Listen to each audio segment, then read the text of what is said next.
Hey everyone, welcome to the Seeds of Success podcast, hosted by Dottie San Martin and myself, Orla Rivera. This show is your weekly dose of knowledge, insights, and actionable tips to transform centers into striking successes.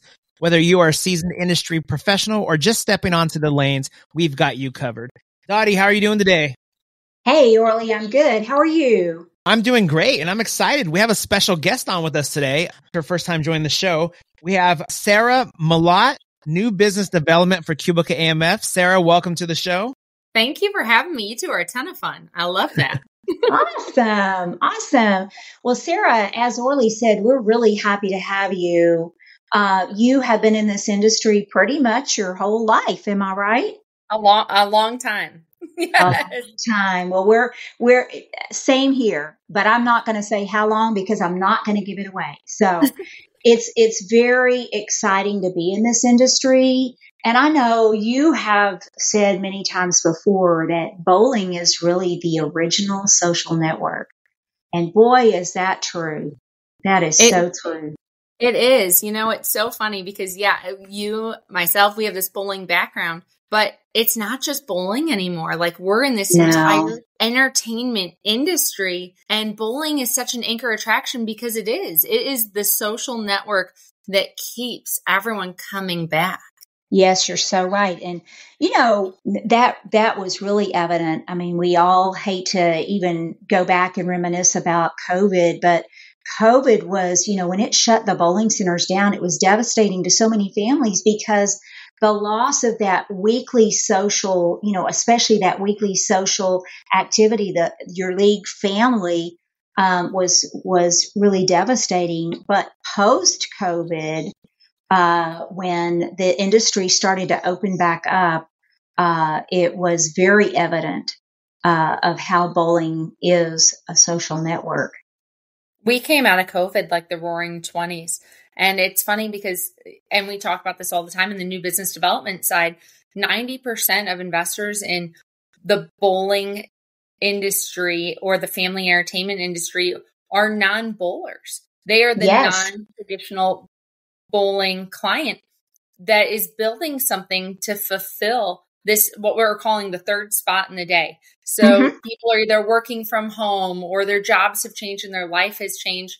And people are searching for that innate fulfillment of socialization. And they're building what we're calling the third spot.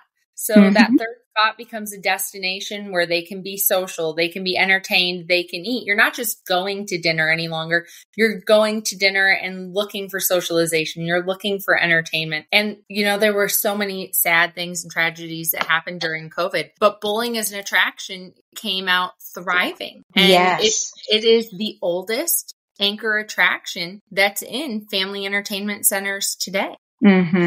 Yeah, when we opened the center that I was at, it was in 2021. So right after COVID, and it was just, you could see how excited people were to get back out there, to be in big groups, to be with their family and do something fun. And it was great to see that opening a bowling center up that was shut down during COVID could bring the community back together and just have everyone, like I said, so excited to be out in a group again and socializing again.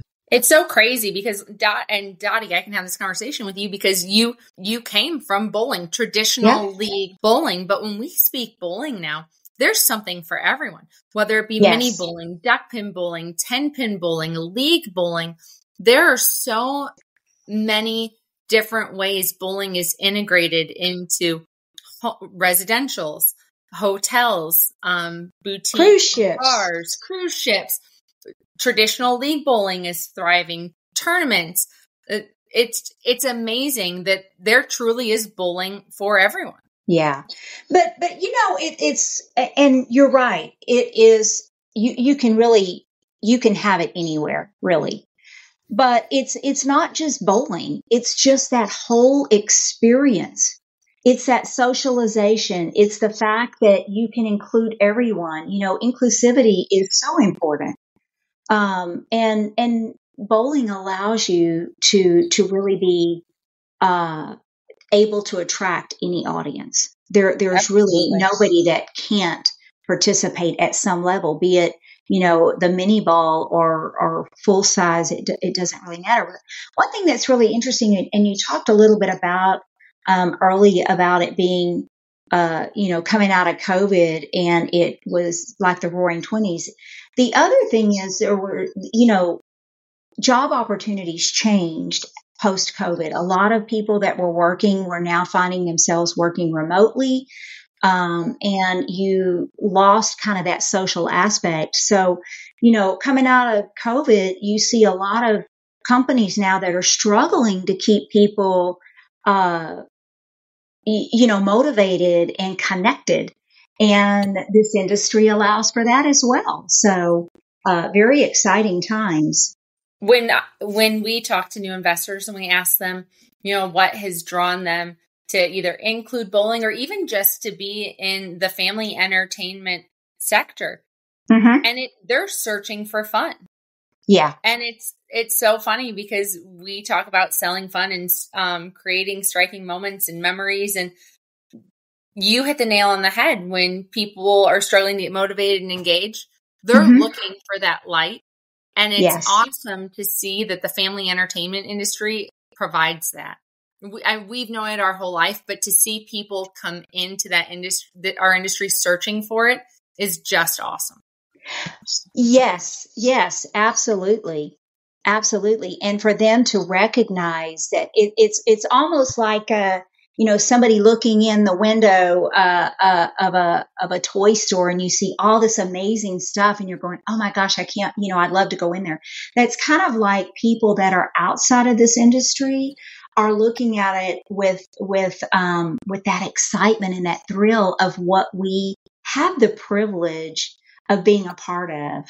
We have the privilege of helping people make those memories. That COVID helped us to see the value of that. It helped us realize that those memories are important. And to be a part of that on a daily basis, to be able to deliver those magical moments, is super exciting. And like you said, there's people now that are getting into the entertainment business that did not, grow up in it as you and I did, Sarah, and they're reaching out. I would assume that they're reaching out and really leveraging your expertise and your knowledge of this industry to help them understand, is this an industry that I want to get in or can get in, and what do I do next? I think what's really awesome about our industry as a whole is you look at businesses and they're very competitive, but our industry really isn't. We have proprietors that have been in the industry their whole entire life who I can pick up the phone and call and introduce to a new investor, and they're an open book. Absolutely. Everyone in this industry is looking for everyone to have success. And I tell our clients all the time, this is a journey, right? Like if you're going to partner with us, be prepared to get down on a knee, get the ring out. This is a marriage. Yes. We're not an attraction that you pull in and out. This is a commitment, and we're going to go on that journey with you. And not only are we going to go on that journey, but we're going to provide you with a team of people that is going to help you all the way through. And then we don't leave you at the altar. We have different teams that we then continue the journey before, during, and after. And it's so important that anyone looking to get into this industry knows that we're going to help you reach those other people in the industry, work with other people at Qubica besides just a salesperson, that we provide this almost like baby nest that's going to help you grow and develop your product, that we're not just here to sell you something.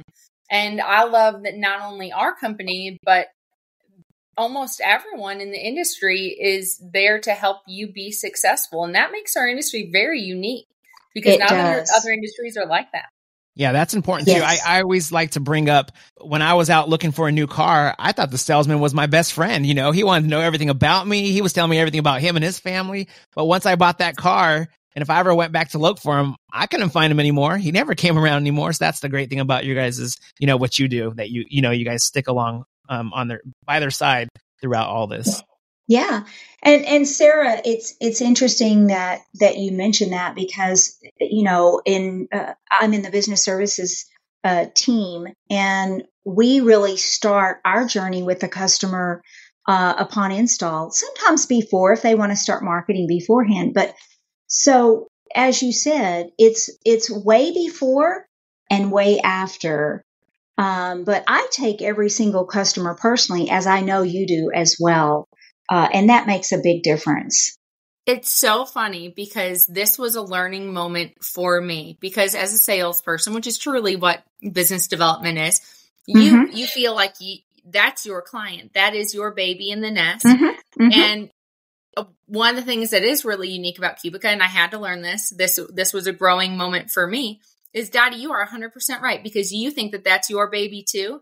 And that is awesome, because I get to see all of these people love the baby as much as I do. But that's a hard thing to learn, because not every company is like that. Right. And you feel solely responsible for that baby. But so, yeah, it was a learning moment for me, because I was like, whoa, why is somebody talking to my child? Exactly. But it's so awesome that you want as much love for that child as you can. And it's awesome that we do provide that. It was a learning curve, but it is. You are 100% right, because everyone feels that way. Yes. And I've said this many times before, and it sounds cliche, but it is not. We do take it personally. We take every single customer very, very personally. And I've shared this before, but the old saying that it takes a village to raise a child, it takes a whole team for us to raise a successful bowling center. And that's how we really look at it.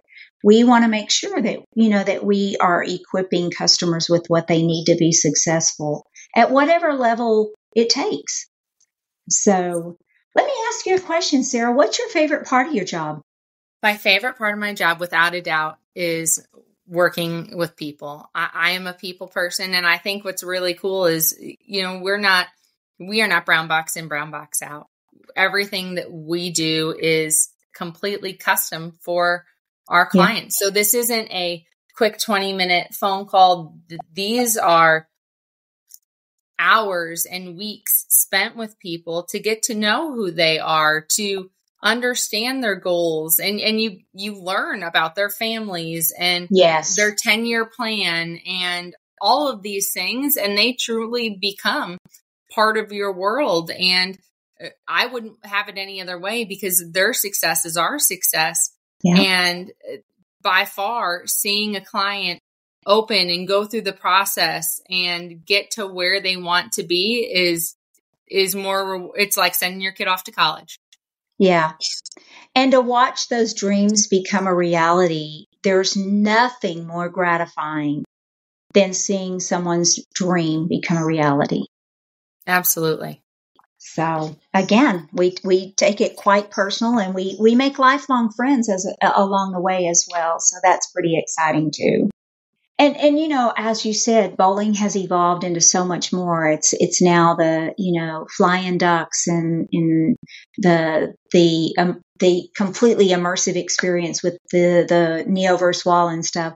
But also we've seen that bowling has really upped their game, or entertainment centers have really upped their game when it comes to food and beverage and all the different opportunities that fall with that. So it's just a great experience now that people can go to a bowling center or entertainment center or a movie theater that offers bowling, and you can experience it all. When we talk about the different trends of bowling and how it fits in different facilities and different areas, I want to encourage anybody who is listening that's considering getting into the industry.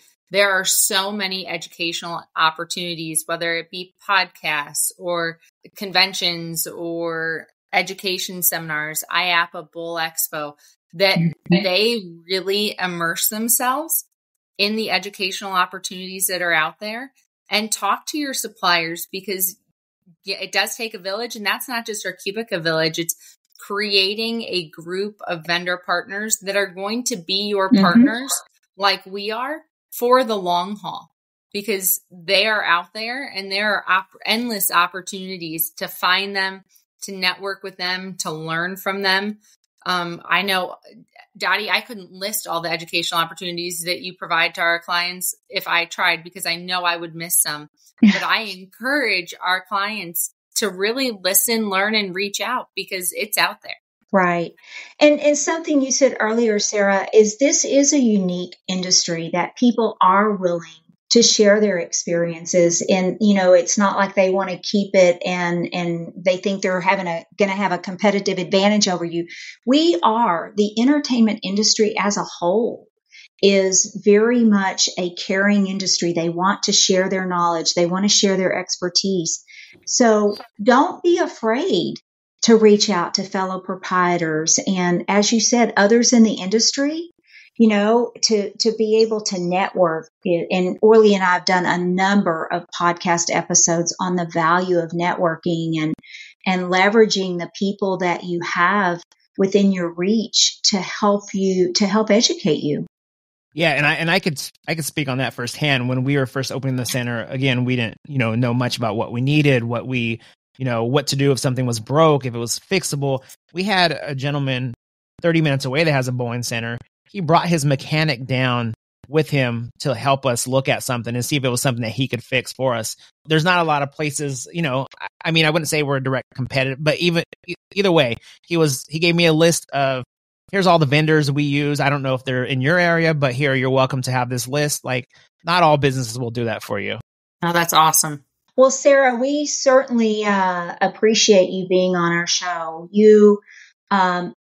I know it has to be a good feeling to know that you have been instrumental in so many people being able to achieve something that they dreamed about for many years. So that has to be really gratifying for you. So take a bow for those accomplishments. Well, I have a question for you. Quick question for you. So what would be your advice to someone that's maybe looking to get into this industry, but they're a little nervous? They might think like, wow, this is a little overwhelming, get into something I don't know much about. What would you say to those people? Take the first step, and you don't have to leap in. I think people get really overwhelmed because they feel like they have to jump and be all in, where you don't have to.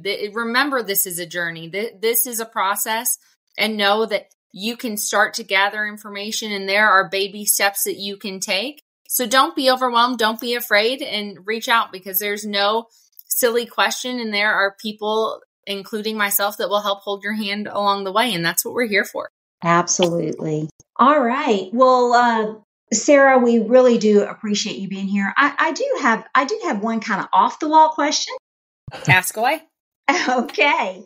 So, you've been in this industry for a long time. What has been the most exciting thing that you've seen in bowling in the last 5 years? This is a tough question, because if you don't know me, I have a very strong bowling family. My husband is a PBA Hall of Famer. Our oldest son also bowls on PBA tour when he's not playing college baseball. All of our children bowl. And so to have a moment like that, my family might cringe a little, but they're so supportive. And I'm going to be honest with you, to see our oldest son understand string equipment, which sounds so silly, but to watch the youth of bowling transition from free fall to string, and see and understand it, and to watch bowling centers be able to continue to thrive because of the evolution of string equipment and the sanctioning of the USBC. For me, it's awesome, because bowling has gone through so many different things, whether it be wood to synthetic lanes. On the competitive bowling side, the transition using urethane bowling products. I mean, there have been some really defining moments in bowling history, and the evolution of string equipment is one of them.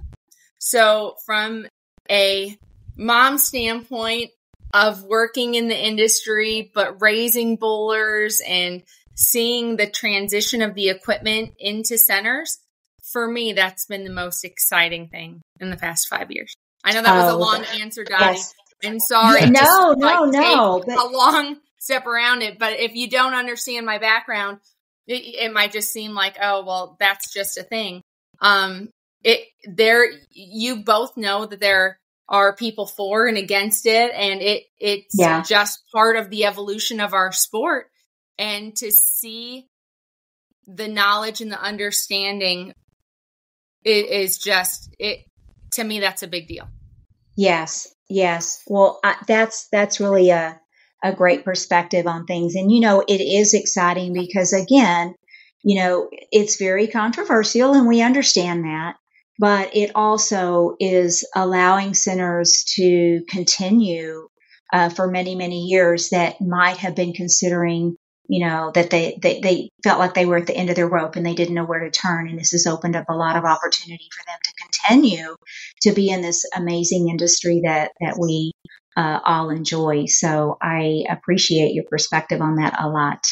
Well, Sarah, thanks again. We really appreciate it. Orly, we got lucky that we were able to capture Sarah for a few minutes. Yeah. So Sarah, thank you for giving up a little bit of your time to be with us today.